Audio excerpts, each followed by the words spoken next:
মৌলা মসজিদে যেতে হবে, রব বললে পারলে যা। মৌলা এই টাইমে মসজিদে গেলে তো আমারে দৌড়ে ফিটাবে।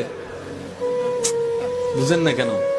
আমি যদি রাতে 3টা বাজে, 4টা বাজে, 2টা বাজে মসজিদে যাই, আমরা চোর বলে ফিটাবে।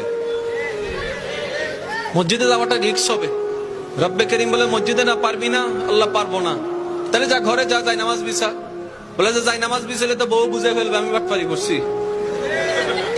কথা বলেন না কেন? মৌলা বউ বুঝে ফেলবে, মা বুঝে ফেলবে, নিশ্চয় কোন একটা অঘটন ঘটাইছি, সেজন্য যাই নামাজে বসে কান্না করছি, তাহলে তো ইজ্জত ফানসার। রব্বে করিম বলে মসজিদও পারবি না, যাই নামাজে পারবি না। মৌলা কেমন জানি লাগছে। রব্বে করিম বলে ঠিক আছে, আমি আল্লাহ কতটুক মায়া মোহাব্বত করি তোকে, তুই তো বুঝতে পারস নি এতদিন, আজকে বুঝার চেষ্টা কর। মসজিদে যাওয়া লাগবে না, যাই নামাজ বিছানো লাগবে না, ওযু করা লাগবে না। তোর যদি এতই প্রবলেম হয়, জবানটাও খোলা লাগবে না।